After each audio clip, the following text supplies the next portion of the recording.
अध्याय 65 विकास। चांदी के पंखों वाली उड़ने वाली चींटी की चांदी और लाल रोशनी तेज हो गई और एक विशाल लौ की तरह उसके शरीर को ढक लिया।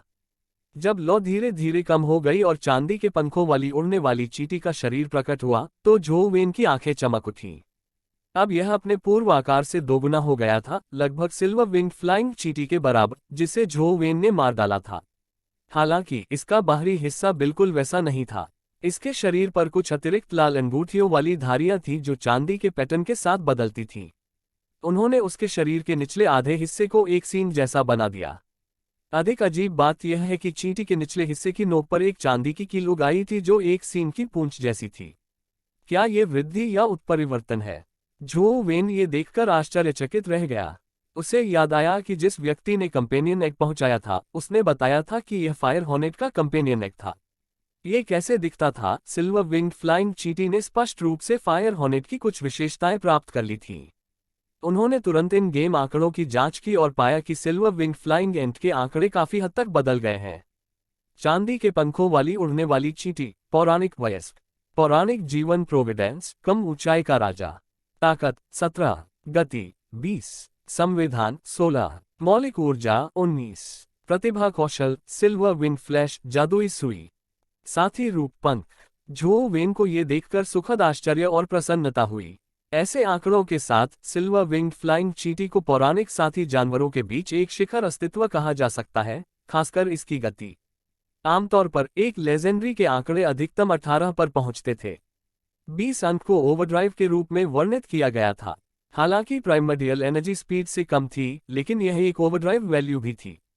झो वेन को और भी अधिक आश्चर्य की बात यह थी कि सिल्वर विंग फ्लाइंग चींटी के पास एक अतिरिक्त जादुई सुई आदिम ऊर्जा कौशल था।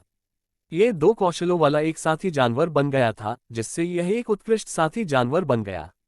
यद्यपि रक्त पैटर्न वाले बुद्ध हॉट लोट्स की तुलना में, जिसमें कई कौशल थे, दो कौशल अधिक नहीं थे। सिल्वर विंग फ्लाइंग चींटी को पहले से ही दुर्लभ माना जाता था, जब अधिकांश साथी जानवरों के पास केवल एक प्राइमर्डियल ऊर्जा कौशल था। जब झो वेन ने जादुई सुई के बारे में जानकारी देखी तो वह और भी अधिक प्रसन्न हुआ। यह एक लंबी दूरी की मौलिक ऊर्जा कौशल थी। चांदी के पंखों वाली उड़ने वाली चींटी एक जादुई सुई छोड़ सकती है और दूर से किसी लक्ष्य पर हमला कर सकती है। इस चांदी के पंखों वाली उड़ने वाली चींटी के साथ मुझे रक्त पैटर्न वाले बुद्ध हॉट लोट्स को मारने के बारे में चिंता करने की जरूरत नहीं है। बिना कुछ सोचे समझे झो वेन ने सिल्वर विंग्ड फ्लाइंग एंट के बुलावे को समाप्त कर दिया और गेम कालकोठरी में प्रवेश करने का फैसला किया। झो वेन सीधे अंडरग्राउंड बुद्धा सिटी की ओर चल पड़े। सिल्वर विंग्ड फ्लाइंग चींटी के वर्तमान आकार के साथ यह उस पर बैठने के लिए काफी बड़ी थी। झो वेन को चांदी के पंखों वाली उड़ने वाली चींटी पर सवार होने और तेजी से कमल तालाब की ओर उड़ने के लिए रक्त रंग का अवतार मिला। 20 की गति झो वेन की दौड़ से कहीं अधिक तेज थी। ये घोड़ा गाड़ी और स्पोर्ट्स कार के बीच लगभग अंतर था। उसे कमल तालाब के किनारे तक उड़ने में देर नहीं लगी। खून के रंग का अवतार सिल्वर विंग्ड फ्लाइंग चींटी की पीठ से कूद गया और किनारे से आगामी लड़ाई को देखा। बिना किसी हिचकिचाहट के चांदी के पंखों वाली उड़ने वाली चींटी तालाब के बीच में रक्तपंख वाले बुद्ध हृदय कमल की ओर उड़ गई। Boom boom boom. 10 से अधिक रक्त रंग के कमल के बीजों ने चांदी के पंखों वाली उड़ने वाली चींटी पर निशाना साधा। जब वह अपने 4 पंख फड़फड़ा रही थी, आकाश में पीछे की छवियां छोड़ रही थी और आसानी से रक्त के रंग के कमल के बीजों की आक्रमण सीमा से बच रही थी। 20 की गति बहुत तेज थी। पलक झपकते ही वह रक्त पैटर्न वाले बुद्ध हृदय कमल के सामने आ गया, जिसकी पंखुड़ियां पहले वाले को निगलने के लिए सिकुड़ गईं। जैसे ही चांदी के पंखों वाली उड़ने वाली चींटी निगलने वाली थी, उसकी पीठ से चांदी की रोशनी घूम गई। रॉकेट की तरह वह पंखुड़ियों को चकमा देते हुए कई मीटर दूर तक झपकाया। उसी समय उसने अपने ब्लेड जैसे पंजों से उन पर हमला कर दिया। पंखुड़ी पर रक्त का पैटर्न चमक उठा, जिससे एक प्रभामंडल उत्पन्न हुआ जिसने पंजों को अवरुद्ध कर दिया। हालांकि सिल्वर विंग्ड फ्लाइंग चींटी की ताकत पहले से ही दिग्गजों में सर्वश्रेष्ठ में से एक थी, लेकिन किसी भी मौलिक ऊर्जा कौशल की वृद्धि के बिना ये पंखुड़ी को काटने में असमर्थ थी। पंखुड़ी को काटा नहीं गया था, बल्कि वह अपने आप खुल गई, जिससे जहरीला मेढक प्रकट हो गया जिसने अपना मुंह खोला और सिल्वर विंग्ड फ्लाइंग चींटी पर जहर उगल दिया। जबकि चांदी के पंखों वाली उड़ने वाली चींटी ने इसे आसानी से चकमा दे दिया, उसकी पूंछ पर एक चांदी की रोशनी चमकी, जिससे टोड के माथे के माध्यम से एक चांदी की किरण निकली। टकराना। टोड फट गया और उसका जहर हर जगह बिखर गया। हालांकि जहर की गति सिल्वर विंग्ड फ्लाइंग चींटी की गति के बराबर नहीं हो सकी। मेढक के मारे जाने के बाद कमल पात्र पूरी तरह से उजागर हो गया। रक्त के क्रिस्टल जैसे दिखने वाले कमल के बीज अपनी नोकों को उजागर कर रहे थे क्योंकि उनमें एक तीव्र चमक थी। चांदी के पंखों वाली उड़ने वाली चींटी तब भी नहीं रुकी जब उसकी चांदी की पूंछ चमक उठी और उसने कमल पात्र पर एक और जादुई सुई दाग दी। मैजिकल नीडल की आक्रमण सीमा 20 मीटर से भी कम थी। हालांकि इसकी सीमा सीमित थी, फिर भी यह शक्तिशाली था। रक्त पैटर्न वाले बुद्ध हॉटलोट्स ने अपनी पंखुड़ियों को बंद कर दिया। रक्त पैटर्न वाले बुद्ध चमक के साथ अवरुद्ध कर दिया, लेकिन जादुई सुई द्वारा प्रवेश किया गया। जैसे ही जादुई सुई ने कमल के पात्र को सूली पर चढ़ाया, ज्वालामुखी की तरह एक रक्तरंजित विस्फोट फूट पड़ा। 20 से 30 रक्तस्तंभ फूट पड़े, जो खूनी बारिश में बदल गए और 20 मीटर क्षेत्र को कवर कर लिया। खूनी बारिश ने जो कुछ भी छुआ, वह तरल हो गया। यहाँ तक कि तालाब में रहने वाले अन्य बुद्ध हृदय कमल और कमल के पत्ते भी अपवाद नहीं थे। रक्त पैटर्न वाले बुद्ध हृदय कमल की पंखुड़ियां खूनी बारिश से क्षत विक्षत हो गईं और उनमें छेद हो गए। शुक्र है, सिल्वर विंग्ड फ्लाइंग चींटी काफी तेज थी और अधिकांश चींटों से बच गई, अन्यथा ये खून का तालाब बन गया होता। खूनी बारिश ने अपना हमला समाप्त करने के बाद झोउ वेन ने सिल्वर विंग्ड फ्लाइंग चींटी को आगे उड़ने का आदेश दिया। इस समय रक्त पैटर्न वाला बुद्ध हृदय कमल अब कोई प्रतिरोध करने में सक्षम नहीं था। इसके कमल पात्र को खुलने में देर नहीं लगी। मारे गए पौराणिक प्राणी उत्परिवर्तित बुद्ध हृदय कमल। आयामी क्रिस्टल की खोज की। उत्परिवर्तित बुद्ध हृदय कमल से एक आयामी क्रिस्टल गिरा। वह लगभग तालाब में गिर गया, लेकिन झोउ वेन इतनी तेज थी कि उसने सिल्वर विंग्ड फ्लाइंग चींटी को उसे पकड़ने का आदेश दिया। उत्परिवर्तित बुद्ध हृदय कमल क्रिस्टल। झोउ वेन ने आयामी क्रिस्टल पर पाठ का ध्यानपूर्वक अध्ययन किया और तुरंत प्रसन्न हो गए। वह मूल रूप से थोड़ा उदास था कि कोई साथी अंडा नहीं गिरा, लेकिन पाठ पढ़ने के बाद उसे तुरंत बेहतर महसूस हुआ। हालांकि एक उत्परिवर्तित बुद्ध हृदय कमल एक साथी अंडे जितना मूल्यवान नहीं था, ये संभव था कि यह उत्परिवर्तित बुद्ध हृदय कमल का मौलिक ऊर्जा कौशल उसे छोटे बुद्ध मंदिर में प्रवेश करने में मदद करने में सक्षम था। साधारण बुद्ध हृदय कमल का मौलिक ऊर्जा कौशल हृदय ध्यान है, लेकिन एक उत्परिवर्तित बुद्ध हृदय कमल में कई मौलिक ऊर्जा कौशल होते हैं। मुझे आश्चर्य है कि क्या हृदय ध्यान अपनी मौलिक ऊर्जा कौशल को अवशोषित करके प्राप्त किया जाएगा। झोउ वेन भी निश्चित नहीं थे। चांदी के पंखों वाली उड़ने वाली चींटी परिवर्तित बुद्ध हृदय कमल को वापस रक्त रंग के अवतार के पास ले आई। जैसे ही उसने क्रिस्टल को छुआ, उसके भीतर की ऊर्जा उसके शरीर में प्रवाहित हो गई। लगभग उसी समय झोउ वेन को फोन से तेज जलन महसूस हुई। यह तुरंत उसके शरीर में भर गया, जिससे उसका शरीर भट्टी जैसा महसूस होने लगा। उसके शरीर से बहुत पसीना बह रहा था, जैसे कि उसे पानी से बाहर निकाला गया हो और अब पकाया जा रहा हो। काफी देर के बाद गर्मी धीरे धीरे कम हो गई और उसे अपने शरीर में ताजगी भरी ठंडक महसूस हुई। ये खासतौर पर उसके दिल के लिए था। इससे एक अवर्णनीय आराम महसूस हुआ। इसमें शांति और ठंडक का चमत्कारी एहसास था। उसी समय झोउ वेन के मस्तिष्क में बहुत सारी जादुई जानकारी उमड़ पड़ी। अवशोषित उत्परिवर्तित बुद्ध हृदय कमल। रक्त ध्यान रैंक 9 प्राप्त किया। अध्याय 66 छोटे बुद्ध मंदिर में प्रवेश। झोउ वेन ने खून के रंग के अवतार के आंकड़ों पर नजर डाली और देखा कि प्राइमर्डियल संगीत स्टूडियो में दिल का ध्यान खो गया था। इसका प्रतिस्थापन रक्त ध्यान था। झोउ वेन ने रक्त ध्यान को सक्रिय करने का प्रयास किया और तुरंत उसके हृदय से एक अलौकिक आभा उभरी। वह अपने अस्तित्व से अपने शरीर के हर हिस्से तक पहुंची, जिससे झोउ वेन को एक अवर्णनीय आराम महसूस हुआ। जहां तक उसकी त्वचा की बात है, उसमें एक असामान्य लालिमा भरी हुई थी, जिसमें वह थोड़ी अजीब दिखती थी। ये हॉट मेडिटेशन से थोड़ा अलग लगा। इसके अलावा आदिम ऊर्जा व्यय बहुत कम था।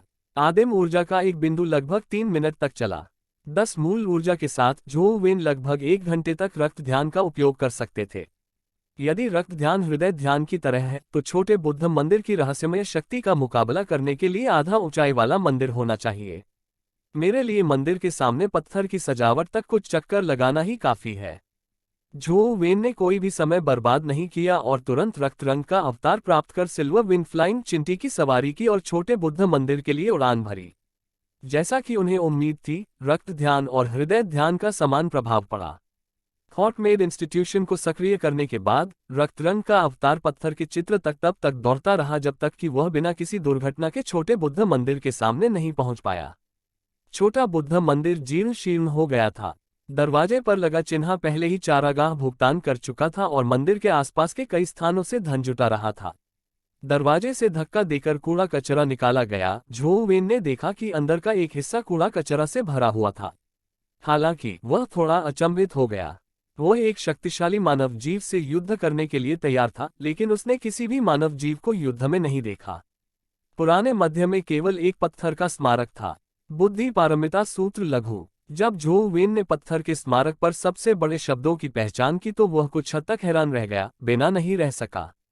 वृहद बुद्धि पारमिता सूत्र अनेक लोगों को सुविख्यात था। यह महान वाहन बौद्ध धर्म का शास्त्रीय आधार था।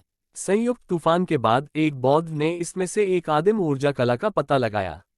आगम के साथ इसे बौद्ध धर्म में दो सबसे बड़े मूल तत्व ऊर्जा कला के रूप में स्थान दिया गया था। वे एपिक स्टेज में सक्षम आदिम ऊर्जा कलाएं थीं, जो किसी भी तरह से ली फैमिली की अजेय कांस्टेंट ने दिव्य कला से कमतर नहीं थीं। हालांकि झो वेन ने बुद्धि सूत्र के लघुचित्र के बारे में कभी नहीं सुना था। ये नाम मजाक जैसा लग रहा था। रक्त रंग के अवतार को उसके पास और उसकी सामग्री को ध्यान से देखने के बाद तुरंत उसके दिमाग में चिंता महसूस हुई और उसका सिर लगभग मोटा हो गया। ये सूत्र अजीब है। झो वेन चिंता थी। जैसे ही उसकी नजर हटने वाली थी, उसे अचानक महसूस हुआ कि उसके शरीर में ऊर्जा का अभाव हो गया है। जब से झो वेन ने लॉस्ट इमोर्टल सूत्र की खेती की, तब से यह कृषि खेती करने की आवश्यकता के बिना निरंतर प्रवाहित हो रहा है। यह अब लॉस्ट इमोर्टल सूत्र की स्वचालित परिसंचरण गति की अचानक मंदी अप्रत्याशित थी। हालांकि इसके धीमे होने के बाद झो वेन को लगा कि उसका सिरदर्द कम हो गया है। जब झो वेन ने बुद्धि सूत्र का लघु पूर्णता फिर से देखा तो उसे अब कोई निराशा नहीं हुई। वह आश्चर्यचकित रह गया क्योंकि उसने सूत्र अध्ययन पत्रिका रखी थी। उन्हें लगा कि जितनी अधिक बार उन्होंने इसे पढ़ा, लॉस्ट इमोर्टल सूत्र का वो आयाम ही धीमा हो गया। स्मारक पर बहुत अधिक पाठ था, इसलिए इससे पहले कि झो वेन इसे पढ़े पाता, स्क्रीन काली हो गई। रक्त रंग का अवतार मर गया था। उसी समय झो वेन को याद आया कि वे पूरे समय ब्लड मेडिटेशन सक्रिय रहे थे। लंबे समय तक सूत्र को पढ़ने से रक्त ध्यान ने अपनी सारी आदिम ऊर्जा व्यय कर दी और संचार करना बंद कर दिया। देखने में छोटा बुद्ध मंदिर बिल्कुल वैसा ही है जैसा है। इसमें एक अजीब शक्ति है जो इसे ढूंढती है। रक्त के बिना मेरी रक्षा के लिए ध्यान का अर्थ है मृत्यु। झो वेन ने सोचा, अगर मुझे पहले पता चला तो मैंने बुद्धि का लघु पूर्ण सूत्र को नहीं पढ़ा। कि खून एक ड्रम ड्रॉप कर और संपूर्ण बुद्ध सिटी कालकोठरी में फिर से प्रवेश करते हुए झो वेन सबसे पहले कमल तालाब की ओर झुका और उत्परिवर्तित बुद्ध हृदय कमल को मारने की योजना बनाई गई। ये सबसे अच्छा था अगर एक दोस्त आंधा गिरा और अच्छा ही कोई नहीं गिरा, प्राइमर्डियल ऊर्जा क्रिस्टल के निर्देशक की तरह। हालांकि उसे नष्ट कर दिया गया। बहुत प्रयास करने के बाद जब उसने अंततः बुद्ध हॉट लोट्स को मार डाला तो जो कुछ गिरा वह एक 14 मूल्य वाला स्ट्रेंथ क्रिस्टल था। जब रक्त रंग के अवतार ने स्ट्रेंथ क्रिस्टल को उठाया और उसे पीटा तो उसकी स्ट्रेंथ स्थिति खराब नहीं हुई। रात 10 बजे ही रह गया। ऐसा अनोखा होता है कि भले ही मैं खोए हुए अमर सूत्र की खेती करूं, मेरे शब्दों की बाधा बनी रहती है। मैं मॉर्टल स्टेज पर 10 पॉइंट की सीमा को पार करने में असमर्थ हूं।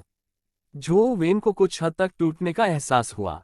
सभी बुद्ध हृदय कमलों को नष्ट करने और अंततः मूल ऊर्जा के 10 अंकों को फिर से मंजूरी के बाद झो वेन छोटे बुद्ध मंदिर की ओर चले गए। इस बार झो वेन ने पत्थरों के स्मारक को समय पर नहीं तोड़ा। मंदिर में प्रवेश के बाद वह सीधे ग्रैंड हॉल के द्वार की ओर प्रवेश किया। ग्रैंड हॉल पहले से ही बंधक राज्य में था। इसकी छत पर ज्यादातर फिल्में बनी थीं और इसका दरवाजा लीक हुआ था, जो किसी भी समय उतारने वाला था। दरवाजे के ऊपर कोई चिन्ह नहीं था, इसलिए हॉल का नाम पता नहीं था। खून से रंगे अवतार ने दरवाजे को धक्का दिया, जिससे वह एक स्ट्रीमराया और हॉल में गिर गई। अनोखे के साथ धूल भरी हवा में उड़ने लगी। कूड़े कचरे से गायब हॉल को देखते ही उनकी नज़र सबसे पहले एक बुद्ध प्रतिमा पर पड़ी। हालांकि गेम में बुद्ध की मूर्ति का संस्करण था, फिर भी झो वेन को चौंका दिया। बुद्ध की मूर्तियां आमतौर पर मिलनसार जैसी दिखती थीं और जैसी दिखती थीं, केवल कुछ ही चमत्कारी दर्शन पर था। हालांकि इस प्रकार के देवताओं को मध्य में कभी भी मुख्य हॉल के रूप में प्रतिष्ठित नहीं किया गया। फिर भी इस बुद्ध प्रतिमा में शैतान की अभिव्यक्ति थी। हालांकि उग्रवादी अभिव्यक्ति नहीं थी, लेकिन साय झो वेन को झकझोर कर रख दिया। ऐसा लग रहा था कि जैसे वह उसे क्लासरूम से घूमने जा रही थी। बूम! झो वेन केवल एक नज़र देखने में कामयाब रहे क्योंकि खून से रंगे अवतार ने हॉल में एक कदम रखते ही विस्फोट कर दिया। ये खून के पूल में बदल गया और गेम स्क्रीन काली हो गई। झो वेन को ठंडा पसीना आ गया। छोटा बुद्ध मंदिर निश्चित रूप से अजीब है। बस एक नज़र मार डाल सकती है। शुक्र है मैं अपने असली शरीर के साथ वहां नहीं गया, अन्यथा कोई भी जीवन मुझे जीवित नहीं रख सकता। मुझे आश्चर्य है कि उन पूर्ववर्तियों ने आयामी क्षेत्रों की खोज कैसे की। आज हमारे पास जो कुछ है उसे पाने के लिए शायद बहुत सारे जीवन का बलिदान दिया गया है। हालांकि झो वेन को स्कूल में रहते हुए सैनिकों द्वारा आयामी क्षेत्रों की खोज के दौरान दुखद बलिदानों की कहानियों के बारे में पता था, लेकिन ये खुद को अनुभव करने जितना चौंकाने वाला नहीं था। झो वेन के मन में फिर एक और विचार आया। हॉल में प्रवेश करने के बाद रक्त ध्यान भी बेकार है। हालांकि मंदिर में लघु बुद्धि पारमिता सूत्र वाला एक पत्थर का स्मारक है, शायद कुछ काम आ जाए। हालांकि वहां स्पष्ट रूप से एक आदिम ऊर्जा कला है और मैंने पहले ही खोए हुए अमर सूत्र की खेती कर ली है। मैं अपनी मौलिक ऊर्जा कला को नहीं बदल सकता और यह छोटा बुद्ध मंदिर बहुत अजीब है। कौन जानता है कि उस आदिम ऊर्जा कला में कोई समस्या है या नहीं। कुछ झिझक के बाद झो वेन ने छोटे बुद्ध मंदिर में प्रवेश करते समय पहले सूत्र को याद करने का फैसला किया। जहां तक तस्वीरें लेने की बात है तो उसे हटाया जा सकता है। साधारण फोन रहस्यमय फोन की स्क्रीन की तस्वीरें नहीं ले सकते थे, इसलिए झो वेन केवल इसे स्वयं याद कर सकते थे। सूत्र बहुत प्रचलित था, लेकिन शुक्र ने कहा कि यह अमर सूत्र नहीं था, जिससे याद रखना मुश्किल हो गया था। झो वेन ने हर बार कुछ तामालिकाएं याद की और जब भी समय करीब पूरा हुआ तो छोटा बुद्ध मंदिर छोड़ दिया। एक बार जब उसने अपनी मूल ऊर्जा पुनः प्राप्त कर ली तो वह वापस आ गई। जब उसने पूरा सूत्र याद किया तो उसे पता चला कि आकाश में प्रकाश हो गया है। वह फिर पूरी रात जागता रहा। जैसे ही वेन को सूत्र की अंतिम पंक्ति याद आई, लॉस्ट इमोर्टल सूत्र, जो लगभग बंद हो गया था, अचानक पागलपन से प्रसारित हो गया था। अध्याय 67 अचानक बेर लिया। हालांकि परिक्रमा पथ खोए हुए अमर सूत्र का नहीं था, बल्कि बिल्कुल नया था। ऐसा लग रहा था मानो उन्होंने प्राइमर्डियल एनर्जी आर्ट्स को पूरी तरह से बदल दिया हो।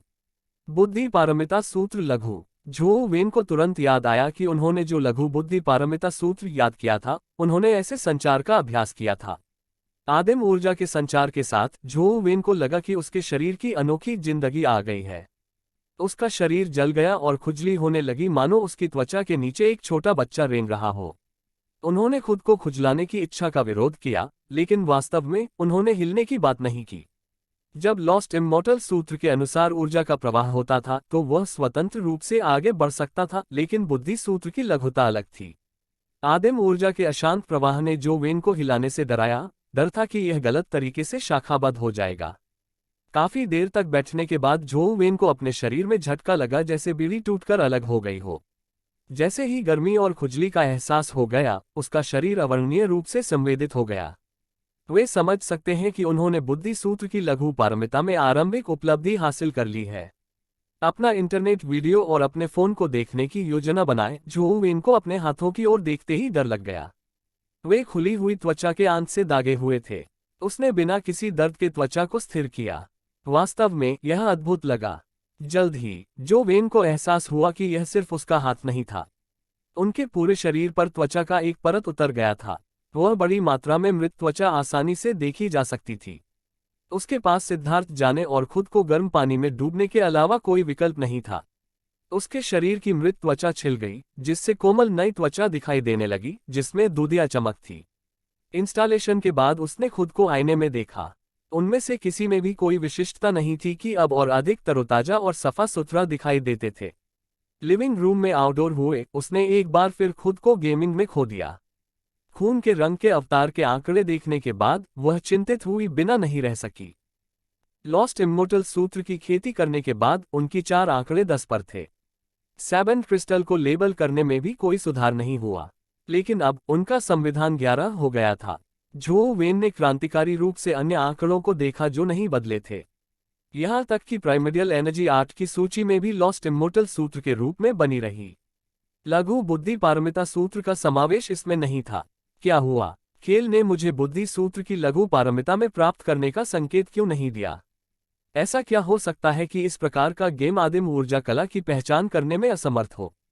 जब झो वेन ने इसे प्रसारित करने का प्रयास किया तो वह चुप हो गई और उसने पाया कि यह उसकी इच्छा के अनुरूप ही प्रसारित हो रहा है। जाहिर है उन्होंने इसमें कुछ शुरुआती हासिल कर ली थी। उन्होंने अमर सूत्र को प्रसारित करने का प्रयास किया और उनकी मूल ऊर्जा को बिना किसी बदलाव के तुरंत अपने मार्ग के अनुसार प्रसारित किया, जैसा कि पहले था। अजीब है, क्या हो रहा है? झो वेन ने कुछ और प्रयास किए और महसूस किया कि वह बिना किसी चट्टान के खोए हुए इमॉर्टल सूत्र और विजडम सूत्र के छोटे प्रारूप के बीच स्वतंत्र रूप से स्विच कर सकते हैं। झो वेन ने शायद ही कभी लोगों को एक ही समय में दो मूल ऊर्जा कलाओं की खेती के बारे में सुना हो। मुख्य ऊर्जा कौशल सीखे जा सकते हैं, लेकिन मूल ऊर्जा कला में बहुत सारी चीजें शामिल हैं।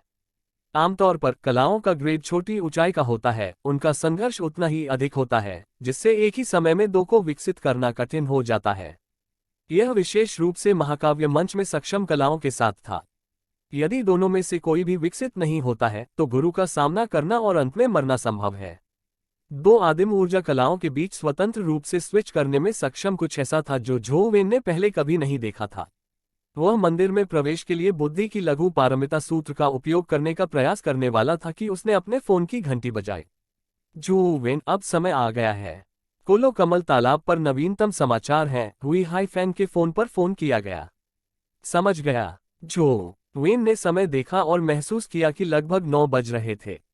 हालांकि पूरी रात उसे एक झपकी भी नहीं आई थी, लेकिन वह किसी भी तरह से थका नहीं था। उसने अंडरग्राउंड बुद्धा सिटी की ओर से पैकिंग के बाद सामान बेचा। गाओ यांग ने नामांकन में कहा, झो वेन, आप निश्चित रूप से हमारा इंतजार कर रहे हैं। मुझे नहीं लगता कि मैं देर से आया था, है ना? झो वेन ने समय देखा। तय समय से 10 मिनट पहले का समय था। आइए उस बारे में बात न करें। यहाँ हमारे साथी के बारे में जानकारी दी गई है। एक नज़र देखो लो। हुई फे हाइंग ने यू वेन को एक टैबलेट कंप्यूटर जारी किया। जानकारी में हुई हाईफेग में 4 लोगों के 4 दोस्त जानवर का विवरण शामिल था। यहाँ तक कि उनके कंपेनियन बेस्ट्स द्वारा जारी किए गए जा सकने वाले कौशल के वीडियो भी थे। इससे पहले कि वेन के लिए यह समर्थन आसान हो गया कि उनमें क्या क्षमताएं हैं। जानकारी को ध्यान से लेने के बाद झो वेन ने ऊपर देखा और हुई हाईफेग से पूछा, आप युद्ध में शामिल हुए बिना 4 पौराणिक मित्र अवशेषों के साथ रक्त पत्थर वाले बुद्ध हृदय लोटों को मारने की योजना बना रहे हैं, है ना? उद्धरण चिन्ह। आखिरकार हमारे पास केवल एक ही जीवन है। ये सबसे अच्छा है अगर हम जोखिम न लें। हुई हाईफेग ने झो वेन की ओर देखा और कहा, यदि आपके 4 मित्र पशु संगत नहीं हैं, तो मैं अभी भी अन्य समाधानों के बारे में सोच सकता हूँ। जब तक नियंत्रण होना आपका बहुत देर नहीं है, ये 4 दोस्त जानवर को पर्याप्त होना चाहिए। हालांकि मुझे ये स्पष्ट करना होगा, आप सभी को मेरी आज्ञा का पालन करना होगा। यदि मेरे अद्यतित आदेश के कारण कोई समस्या उत्पन्न होती है, तो मैं किसी भी चीज के लिए जिम्मेदार नहीं होऊंगा। मैं कंपनी एक भी वापस नहीं जाऊंगा, झो वेन ने कहा। कोई बात नहीं, हम ये सब तुम्हें छोड़ देंगे। हुई हाईफेग बल्कि विदेशी मुद्रा थी। तो ठीक है, मुझे विस्तृत योजना के बारे में बताएं। हालांकि एक योजना अंततः एक योजना ही होती है। जब वास्तविक युद्ध हो तो मेरे विचार का पालन करना। झो वेन ने उन्हें अपनी योजना की जानकारी दी। हुई हाईफेंग एंड कंपनी ने इसे सुनने के बाद कोई दिलचस्पी नहीं दी। नाना नाम की लड़कियों में से एक ने झो वेन को गहरे समुद्र से देखा और पूछा, अगर हम युद्ध में अपने प्रेमी का पालन करते हैं, लेकिन रक्त पत्थर वाले बुद्ध हृदय लोट्स को मारने में शामिल हो जाते हैं या कोई नुकसान होता है, तो आप क्या करेंगे? झो वेन ने प्रतिस्पर्धा से कहा, मैं सशस्त्र समूह हूँ। ठीक है। नाना उनके उत्तर से बहुत आकर्षक थे। झो वेन ने रक्त पत्थर वाले बुद्ध हॉट लोट्स की ओर इशारा किया और कहा, यदि कोई अन्य समस्या नहीं है, तो अभी चले शुरू करें। हुई हाईफेग और कंपनी ने अपने प्रसिद्ध साथियों को बुलाया। उनमें से 3 पक्षी थे जबकि नाना एक बेल था। विस्तृत जानकारी के अनुसार पौराणिक ये स्तर वाटर विस्टेरिया पर था। ये कमल तालाब की सांस्कृतिक प्रकृति का विरोध कर सकता है और पानी में चल सकता है। यह एक सिद्धांत आधारित साथी जानवर था जो जल युद्ध में उत्कृष्ट था। झो वेन के आदेश के तहत 4 दोस्त जानवर कमल तालाब में घुस गए। इस लड़ाई को कई छात्र देख रहे थे। हालांकि झो वेन और ली हुआन की लड़ाई दिलचस्प थी, लेकिन वे रक्त पत्थर वाले बुद्ध हॉट लोट्स को मारने में विफल रहे थे। इस बार हुई हाईफेन के भाग लेने से कई छात्रों को लगा कि इसमें बाजी मारने की बहुत अधिक संभावना थी। कुछ ही दूरी पर विश्वविद्यालय के 2 शिक्षक कमल तालाब देख रहे थे। मिस वांग, आपको क्या लगता है कि हुई हाईफेग और बाकी लोग सफल होंगे?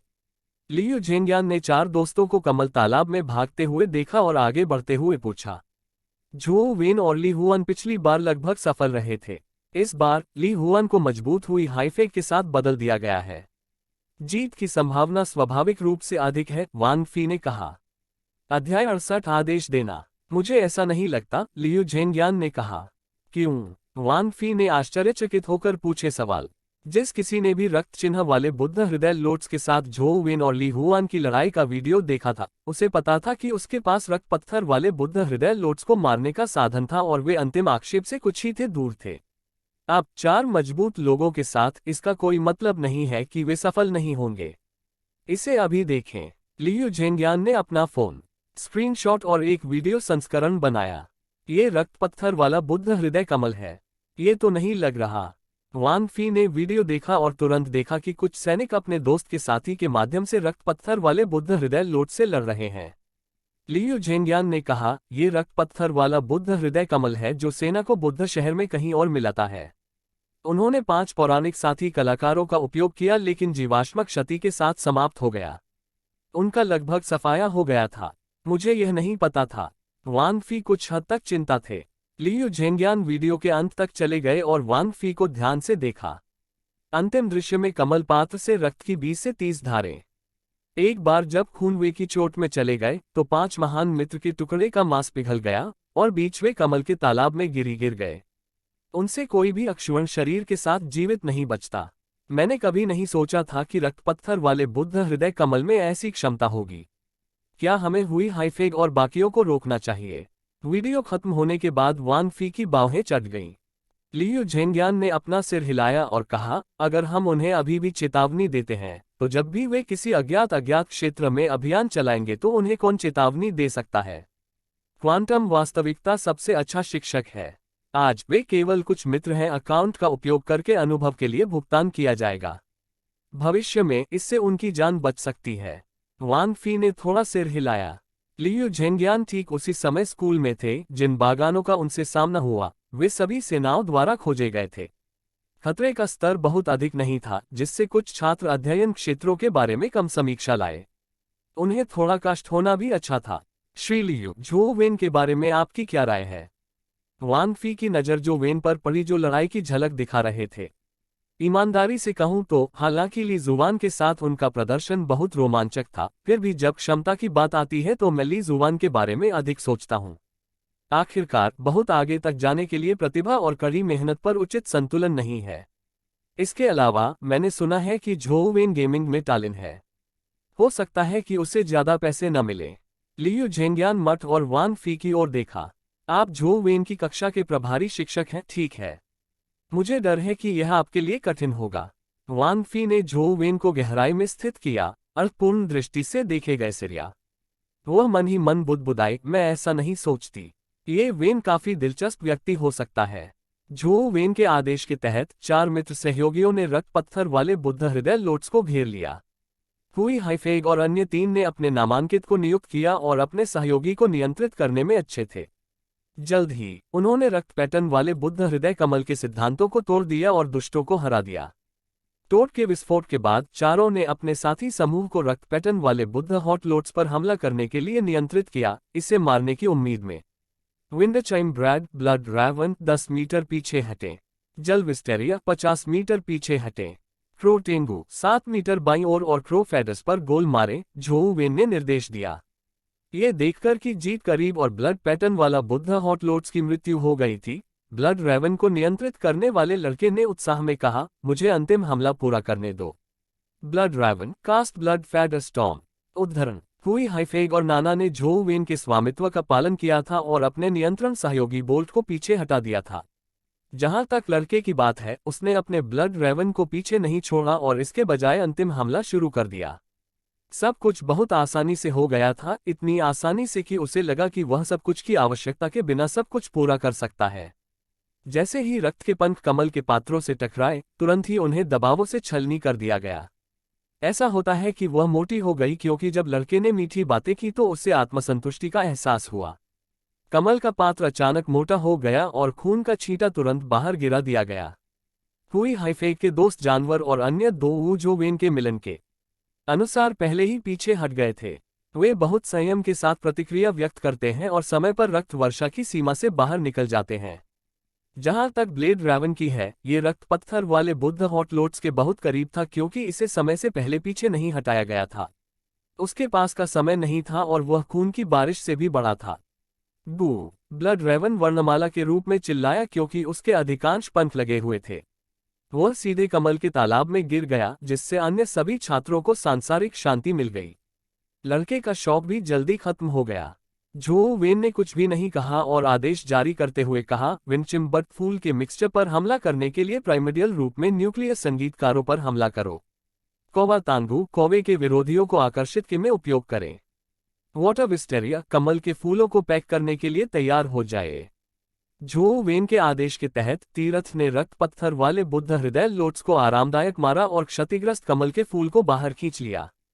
जूनियर बुरा नहीं, नाना ने कहा। ब्लेड ड्रैगन की मृत्यु मेरी जिम्मेदारी नहीं थी।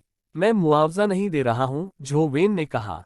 ब्लड ड्रैगन को नियंत्रित करने वाला लड़का शर्मा गया और उसने शर्मिंदगी में कहा, तुम्हें ऐसा करने की बर्बादी नहीं है।